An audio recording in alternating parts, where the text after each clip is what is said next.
புதுச்சேரியைச் சேர்ந்த இளம்பெண் ஒருவர் தனியார் கல்லூரியில் பட்டப்படிப்பு படித்துக்கொண்டே பியூட்டிஷியன் மாடலிங் செய்து வருகிறார். மேலும் அவர் இன்ஸ்டாகிராமில் தன்னுடைய புகைப்படங்கள் அனைத்தையும் பதிந்து வருகிறார். மேலும் அவருடைய நண்பர்கள் பலரும் மாடலிங் செய்து வருகிறார்கள். அவர்களும் இவருடைய இன்ஸ்டாகிராமை பல ஆயிரம் நபர்கள் தொடர்கிறார்கள்.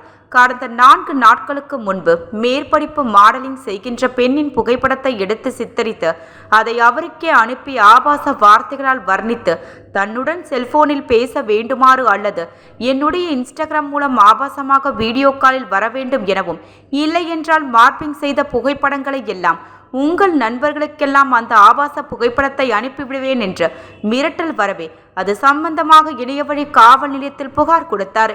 எனவே இப்புகார் சம்பந்தமாக இணையவழி முதுநிலை காவல் கண்காணிப்பாளர் நாரா சைத்தன்யா, IPS மற்றும் இணையவழி காவல் கண்காணிப்பாளர் திரு பாஸ்கர் ஆகியோரின் உத்தரவின் பேரில் இணையவழி குற்றப்பிரிவு ஆய்வாளர் தியாகராஜன் அவர்கள் வழக்கு பதிவு செய்து கடந்த 4 நாட்களாக விசாரணை மேற்கொண்டதில் மேற்படி நபரை பற்றிய விவரம் தெரிந்தது.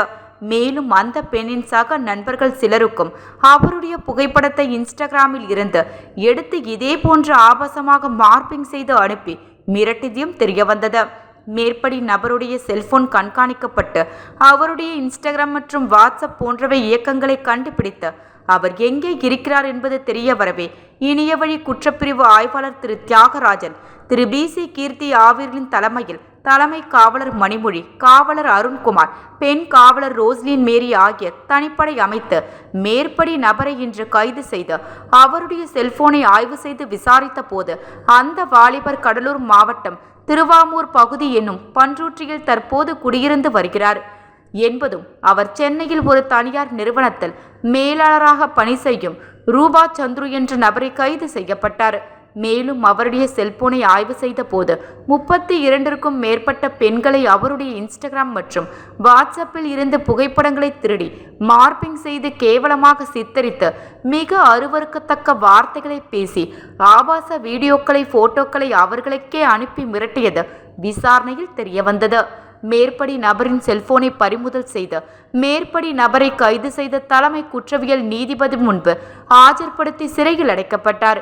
இது பற்றி இணையவழி முதுநிலை காவல் கண்காணிப்பாளர் திரு நாரா சைத்தன்யா IPS அவர்கள் பொதுமக்களுக்கும் இளைஞர்களுக்கும் பெண்களுக்கும் கூறுவது என்னவென்றால், தங்களுடைய இன்ஸ்டாகிராம், வாட்ஸ்அப், ஃபேஸ்புக் போன்றவற்றை செக்யூரிட்டி ஆபரேஷன் என்னென்ன பாதுகாப்பு நடைமுறைகள் இருக்கின்றதோ அனைத்தையும் பின்பற்றுமாறும், அப்படி பின்பற்றாவிடில் உங்களுடைய புகைப்படங்களை எளிதில் மற்றவர்கள் எடுக்க வாய்ப்பிருக்கிறது என்றும் தெரிவித்தார். மேலும் இது போன்று தங்களுடைய புகைப்படங்களை எடுத்து இன்று கைது செய்யப்பட்ட போன்ற நபர்கள் தவறான வழியில் பயன்படுத்தும், ஆகவே எச்சரிக்கையுடன் இருக்குமாறு அவர் கேட்டுக்கொண்டார்.